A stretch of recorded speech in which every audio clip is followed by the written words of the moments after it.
दो यार, तुम्हारे पैसे थोड़ी ना कट रहे, कर दो। अब अगर तुम लोग नए हो तो यार सब्सक्राइब करो, वो जो लाल वाला बटन है उसके साथ मैरी गो राउंड खेलो या फिर टीपी टीपी टैग। क्योंकि दरबार के माहौल में आसान नहीं होता कि आप कोई गहरी बात कर सके।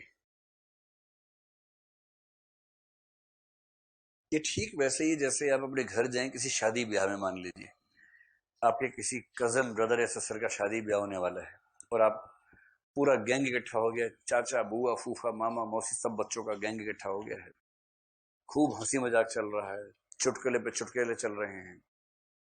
इस बीच में आप भी पहुंच गए यूपीएससी की तैयारी करके, और जब से यूपीएससी की तैयारी की है मनहूसीकरण शुरू हो गया आपके अंदर।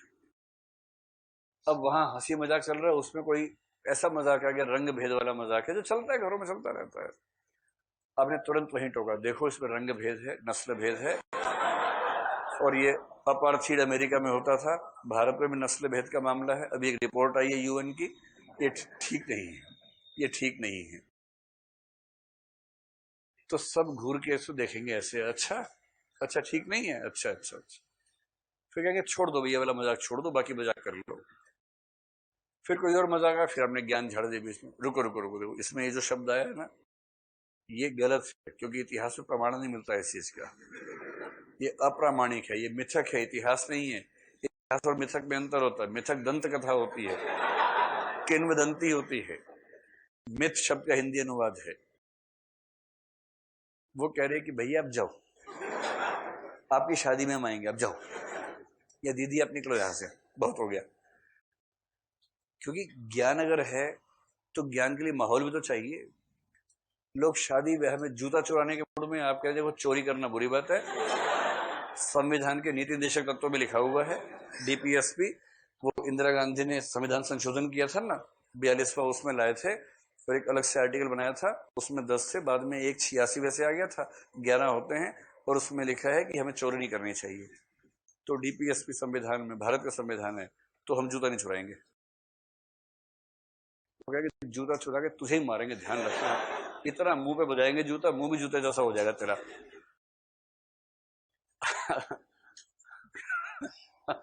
अगर भगवान ने ज्ञान दिया है तो ज्ञान का इलाका ढूंढो ना, कहां प्रयोग करना है उसका। हर जगह ज्ञान का प्रयोग नहीं करना चाहिए। एथिक्स पढ़ के कुछ बच्चे आते हैं कि हमने एथिक्स में जो पढ़ा अपने पेरेंट्स पे अप्लाई किया, सुताई हो गई हमारी। तो होगी सुताई जब गलत जगह प्रयोग करोगे। भाई उसका प्रयोग आपस में कीजिए, एक दूसरे को समझाइए। कहाँ बाबा आदम को समझाने चले हैं तो कहाँ समझ पाएंगे। बात समझ में आ गई। दरबार के माहौल में सब दरबारी बैठे हैं कि मजा आने वाला है, कविता आएगी, मजा आएगा। गुलगुली गिल में गलीचा है भी अभी हुआ है। अब दूसरा कवि आया है, वो कह रहा है कि लक्षणा के 7 भेद माने गए हैं। एक गौणी लक्षणा है, जो गौणी है त्वर्थ लक्षणा है, उसके 3 भेद माने गए हैं। कई लोग उबासी दे रहे हैं ऐसे ऐसे करके। इसमें जो तीसरा भेद है उसमें और व्यंजन में बहुत सूक्ष्म अंतर रह जाता है। एक दो लोग गिर गए नीचे, मसनत पे गिर गए हैं, अंगूर के ऊपर ही गिर गए एक दो लोग। बाकी कह रहे भैया जल्दी सुनाओ यार, कविता सुनाओ कविता। इस माहौल में क्या आप गंभीर बात कर सकते हैं? नहीं कर सकते। तो माहौल ऐसा था जहां पर गंभीर चिंतन नहीं हो सकता। तो ध्यान रखना, आपने किसी कजन ब्रदर सिस्टर की शादी में ऐसा मनहूस पक्षपत पेश कर देना कि वो कसम खा ले कि 7 पुश्तों तक यूपीएससी की तैयारी नहीं करेंगे हम लोग, क्योंकि इससे बच्चा मनहूस हो जाता है हमारा। एक तो ये वजह है। दूसरा आप ये बताएं, जैसे अगर आपसे कोई कहे, मैं अपनी दशा आपको बताता हूं, आप फिर बताइएगा क्या ठीक है क्या गलत है। तो प्रसंग ये, मैं डीयू में पढ़ता था तो मैं डिबेटिंग का शौकीन था, बहुत ज्यादा डिबेट करना मुझे पसंद था। तो दिल्ली विश्वविद्यालय की टीम में था, कई विश्वविद्यालय में जाता रहता था। एक बार वर्धा जाने का मौका मिला। वर्धा में गांधी का एक लंबा चौड़ा सिस्टम है वहां, तो वहां एक इंटरनेशनल डिबेट थी सार्क कंट्रीज की, उसमें मुझे भेजा डीयू की तरफ से। तो डिबेट तो हुई, जो हुआ सो हुआ।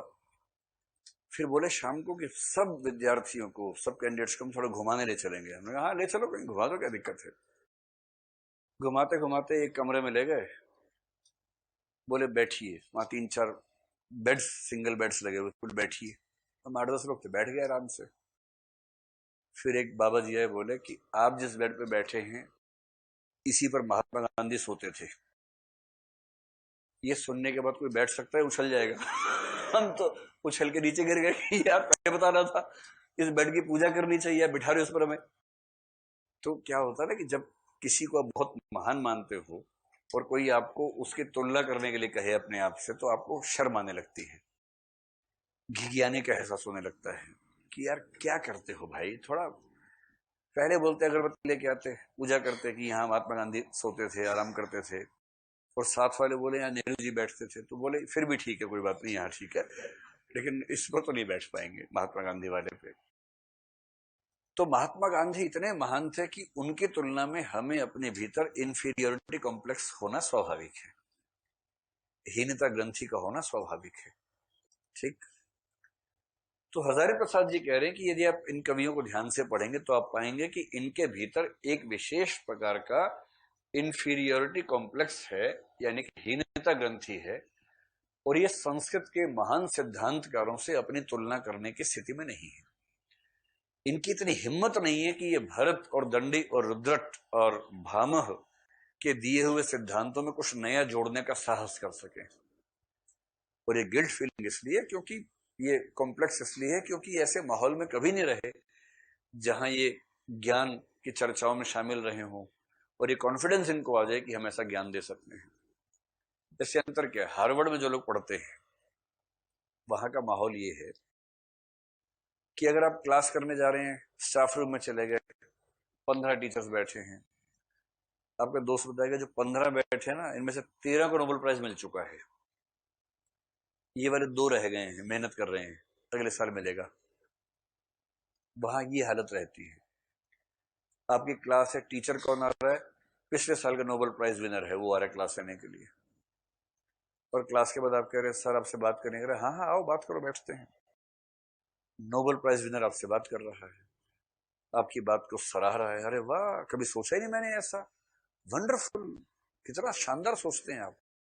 अब ऐसे आदमी की तारीफ के बाद आपको खुद भी वंडरफुल लगने लगता है, आपको लगता है कि अगला मेरा भी आने वाला है। पर अगर आप पढ़े हैं किसी ऐसे कॉलेज में जो किसी ऐसे शहर में है जहां कॉलेज में घुसने के बाद भी डाउट रहता है कॉलेज ही है या कुछ और है। डीयू में कॉलेज है बड़ा प्रसिद्ध, एक बार एक बच्चा वहां गया, किसी से पूछा कि भाई साहब ये वाला कॉलेज कहाँ है? बोला आप कॉलेज में ही है।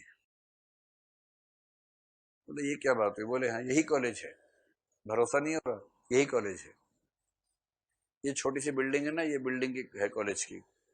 और उसने कहा ये भैंस गधे कुत्ते ये सब घूम रहे, बोले एनवायरमेंट फ्रेंडली कॉलेज है भाई, इकोसिस्टम है, पूरा इकोसिस्टम है, ऐसे ही काम चलता है। अब ऐसा कोई कॉलेज छोटे मोटे शहर में हो आप जाएं, टीचर आता नहीं है, स्टूडेंट आते हैं केवल गुंडागर्दी दबंगाई करने के लिए, ये मेरा है ये मेरी है, और यही सब बकवास चल रही है, पढ़ाई क्लास होती ही नहीं है, टीचर को देख के लगता नहीं कि टीचर है, उससे ज्ञान की 2 बात कर लो डांटने लग जाता है कि ऐसे मत करो, जब छुट्टी होगी आज तुम्हारी। अब इस कॉलेज का बच्चा कितना भी पढ़ा लिखा हो, क्या उसमें ये कॉन्फिडेंस आएगा कि वो हार्वर्ड के टीचर्स की टक्कर में सिद्धांत दे पाएगा? कभी आ ही नहीं पाएगा, क्योंकि इनको ऐसी परंपरा मिली ही नहीं। दिल्ली विश्वविद्यालय इसलिए अच्छा नहीं है कि विश्वविद्यालय अच्छा है, इसलिए अच्छा है कि वहां अच्छे बच्चे आते हैं और उन सबके आपस में बातचीत करने से कॉन्फिडेंस लेवल हाई हो जाता है, माहौल मिल जाता है। इनको वैसा माहौल नहीं मिला, इसलिए कॉम्प्लेक्स के शिकार है, हीनता ग्रंथि के शिकार है। ठीक भाई, आप में से कोई ऐसे स्कूल कॉलेज से पढ़ के आया हो जिसका बहुत खराब सा नाम हो और सामने कोई जेएनयू वाला आ जाए, डीयू वाला आ जाए, थोड़ा दबाव तो रहता है ना कुछ देर तक, कुछ देर बाद समझ में आ जाता होगा कि इसने वहां ऐसा कुछ नहीं किया कि मैं दबूं इससे, ये वहां जाके भी वैसा ही है जैसे मैं वहां पर था, तो फिर आपको दबाव महसूस होना बंद हो जाता है। चलिए, तो ये बताइए, अगर रीतिक कवियों के आचार्यत्व का प्रश्न आएगा तो पूरी बात लिख पाएंगे? तो 2 बातें कहनी है, आचार्य कवि है, आचार्य तो महान नहीं है, और महान नहीं है की वजह एक तो दरबारी माहौल, और दूसरा इनको खुद अपना माहौल नहीं मिला कि ये बहुत ऊंचे स्तर की बात कॉन्फिडेंस के साथ कर सके। अब पहले सवाल पर आइए कि रीति काव्य के प्रवर्तक कौन है। इस काव्य धारा में प्रवर्तक को माने, ये एक छोटी सी डिबेट है, क्या पता पूछना चाहिए तो नहीं।